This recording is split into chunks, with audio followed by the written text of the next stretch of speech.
The society that we're about to talk about is a society that is free of all the old superstitions, incarceration, prisons, police, cruelty, and law.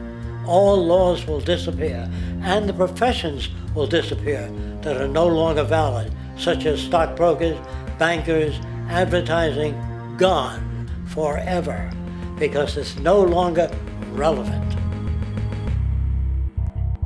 When we understand that it is technology devised by human ingenuity which frees humanity and increases our quality of life, we then realize that the most important focus we can have is on the intelligent management of the Earth's resources. For it is from these natural resources we gain the materials to continue our path of prosperity. Understanding this, we then see that money fundamentally exists as a barrier to these resources, for virtually everything has a financial cost. And why do we need money to obtain these resources? Because of real or assumed scarcity. We don't usually pay for air and tap water because it is in such high abundance, selling it would be pointless. So then, logically speaking, if resources and technologies applicable to creating everything in our societies, such as houses, cities, and transportation, were in high enough abundance, there would be no reason to sell anything. Likewise, if automation and machinery was so technologically advanced as to relieve human beings of labor, there would be no reason to have a job. And with these social aspects taken care of, there would be no reason to have money at all.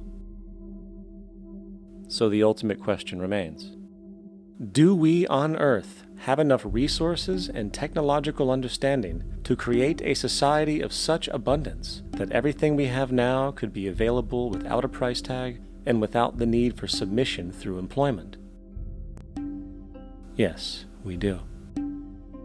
We have the resources and technology to enable this at a minimum, along with the ability to raise the standard of living so high that people in the future will look back at our civilization now and gawk at how primitive and immature our society was.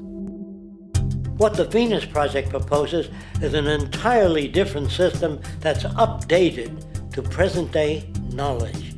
We've never given scientists the problem of how do you design a society which would eliminate boring and monotonous jobs, that would eliminate accidents in transportation, that would enable people to have a high standard of living, that would eliminate poisons in our food, that would give us other sources of energy that are clean and efficient. We can do that out there.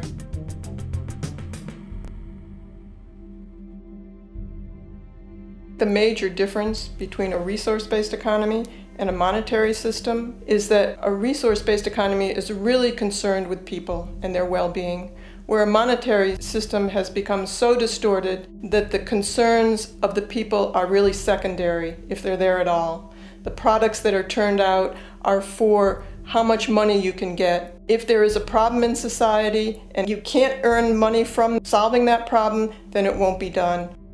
The resource-based economy is really not close to anything that's been tried. And with all our technology today, we can create abundance. It could be used to improve everyone's lifestyle. Abundance all over the world if we use our technology wisely and maintain the environment.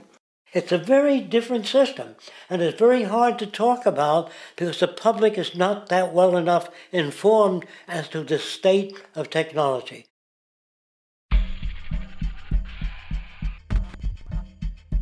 At present, we don't have to burn fossil fuels. We don't have to use anything that would contaminate the environment. There are many sources of energy available. Alternative energy solutions pushed by the establishment, such as hydrogen, biomass, and even nuclear, are highly insufficient, dangerous, and exist only to perpetuate the profit structure that industry has created. When we look beyond the propaganda and self-serving solutions put forth by the energy companies, we find a seemingly endless stream of clean, abundant, and renewable energy for generating power. Solar and wind energy are well known to the public, but the true potential of these mediums remains unexpressed. Solar energy, derived from the sun, has such abundance that 1 hour of light at high noon contains more energy than what the entire world consumes in a year. If we could capture 1/100% of this energy, the world would never have to use oil, gas, or anything else. The question then is not availability, but the technology to harness it. And there are many advanced mediums today which could accomplish just that, if they were not hindered by the need to compete for market share with the established energy power structures. Then there's wind energy. Wind energy has long been denounced as weak, and due to being location-driven, impractical. This is simply not true. The U.S. Department of Energy admitted in 2007 that if wind was fully harvested in just 3 of America's 50 states, it could power the entire nation. And then there are the rather unknown mediums of tidal and wave power. Tidal power is derived from tidal shifts in the ocean. Installing turbines which capture this movement generates energy. In the United Kingdom, 42 sites are currently noted as available, forecasting that 34% of all the UK's energy could come from tidal power alone.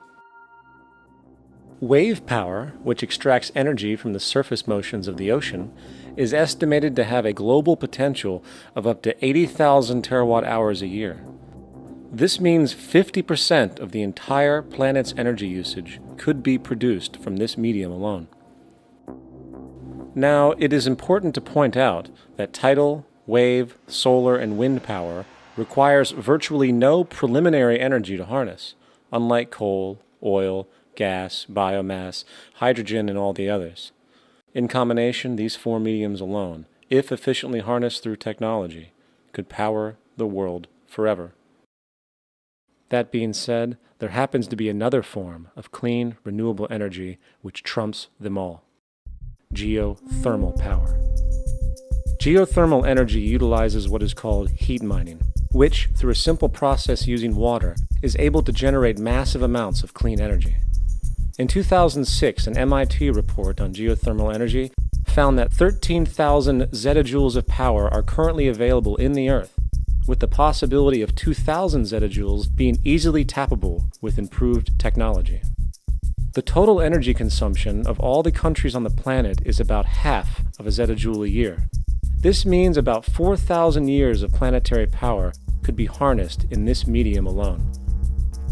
And when we understand that the Earth's heat generation is constantly renewed, this energy is really limitless and could be used forever. These energy sources are only a few of the clean, renewable mediums available, and as time goes on, we will find more. The grand realization is that we have total energy abundance without the need for pollution, traditional conservation, or in fact, a price tag. And what about transportation? The prevailing means of transportation in our societies is by automobile and aircraft, both of which predominantly need fossil fuels to run. In the case of the automobile, the battery technology needed to power an electric car that can go over 100 miles an hour for over 200 miles on one charge exists, and has existed for many years. However, due to battery patents controlled by the oil industry, which limits their availability to maintain market share, coupled with political pressure from the energy industry, the accessibility and affordability of this technology is limited. There is absolutely no reason other than pure, corrupt profit interest that every single vehicle in the world cannot be electric and utterly clean, with zero need for gasoline. As far as airplanes, it is time we realize that this means of travel is inefficient, cumbersome, slow, and causes far too much pollution. This is a maglev train. It uses magnets for propulsion. It is fully suspended by a magnetic field and requires less than 2% of the energy used for plane travel. The train has no wheels, so nothing can wear out. The current maximum speed of versions of this technology, as used in Japan, is 361 miles per hour. However, this version of the technology is very dated. An organization called ET3, which has connections with the Venus Project, has established a tube-based maglev that can travel up to 4,000 miles per hour in a motionless, frictionless tube. which can go over land or underwater. Imagine going from LA to New York for an extended lunch break, or from Washington, D.C. to Beijing, China in 2 hours. This is the future of continental and intercontinental travel, fast, clean, with only a fraction of the energy usage we use today for the same means. In fact, between maglev technology, advanced battery storage, and geothermal energy, there would be no reason to ever burn fossil fuels again. And we can do this now if we were not held back by the paralyzing profit structure.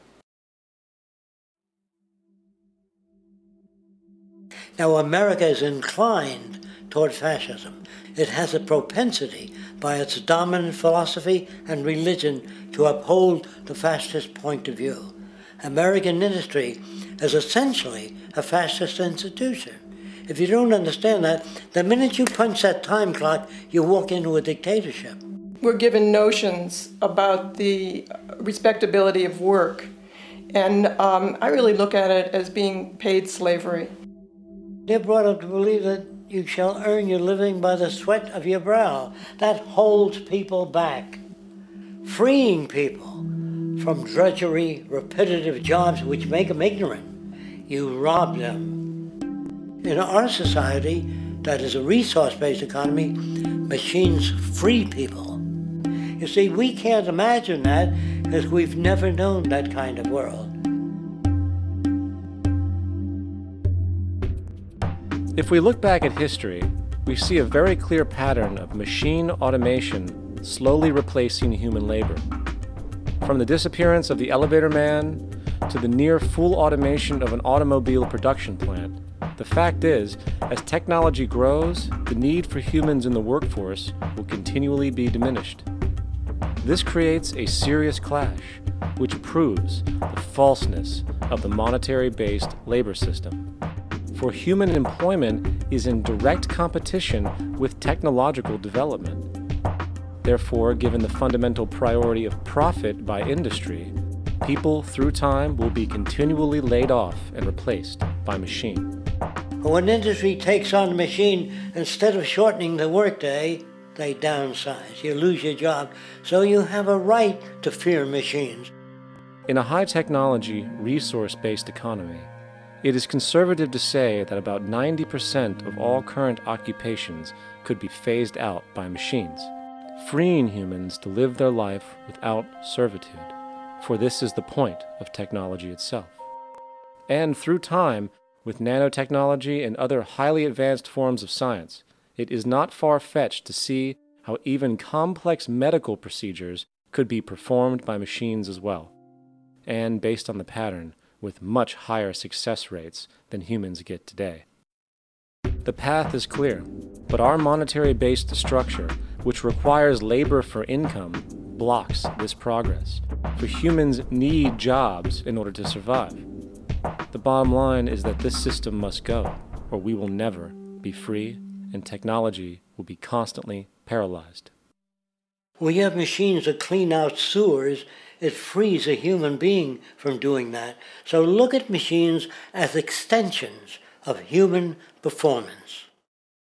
Furthermore, many occupations today will have simply no basis to exist in a resource-based economy, such as anything associated with the management of money, advertising, along with the legal system itself. For without money, a great majority of the crimes that are committed today would never occur. Virtually all forms of crime are a consequence of the monetary system, either directly or by neuroses inflicted through financial deprivation.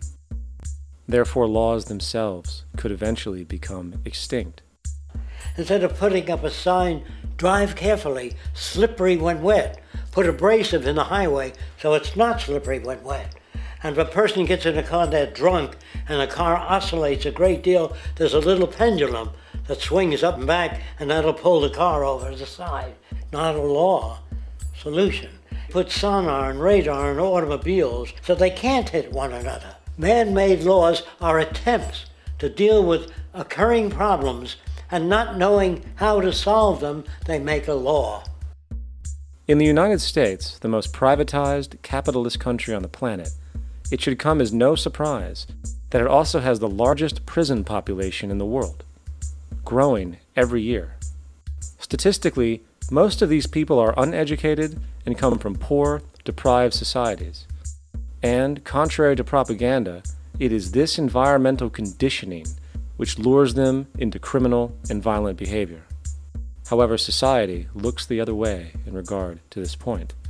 The legal and prison systems are just more examples of how our society avoids examining the root causes of behavior.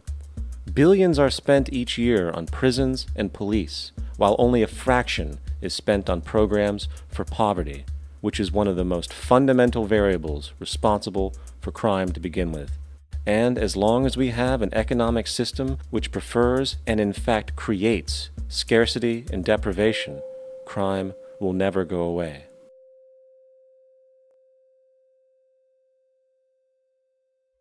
If people have access to the necessities of life without servitude, debt, barter, trade, they behave very differently. You want all these things available without a price tag.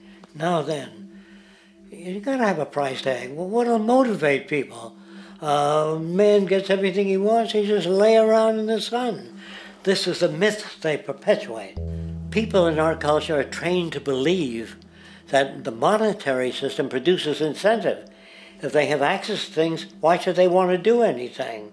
They will lose their incentive. That's what you're taught to support the monetary system. When you take money out of the scenario, there would be different incentives, very different incentives. When people have access to the necessities of life, their incentives change.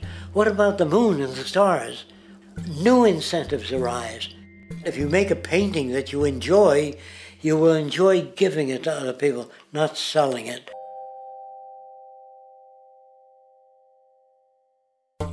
I think most of the education that I've seen today is essentially producing a person for a job. It's very specialized. They're not generalists. People don't know a lot about a lot of different subjects. I don't think you could get people to go to war if they knew a lot about a lot of things. I think education is mostly rote, and they're not taught how to solve problems. They're not given the tools, emotionally or within their own field, of how to do critical thinking. A resource-based economy, the education would be very different. Our society's major concern is mental development and to motivate each person to their highest potential. Because our philosophy is the smarter people are, the richer the world, because everybody becomes a contributor. The smarter your kids are, the better my life will be, because they'll be contributing more constructively to the environment and to my life, because everything that we devise within a resource-based economy would be applied to society. There would be nothing to hold it back. Patriotism, weapons, armies, navies, all that is a sign that we're not civilized yet. Kids will ask their parents, didn't you see the necessity of the machines? Dad, couldn't you see that war was inevitable when you produce scarcity? Isn't it obvious? Of course the kid will understand that you were pinheads, raised merely to serve the established institutions. We're such an abominable, sick society that we won't make the history book. They just say that large nations took land from smaller nations, used force and violence. You'll get history talked about as corrupt behavior all the way along until the beginning of the civilized world. That's when all the nations worked together. World unification, working toward common good for all human beings, and without anyone being subservient to anyone else. Without social stratification, whether it be technical elitism or any other kind of elitism, eradicated from the face of the earth. The state does nothing because there is no state.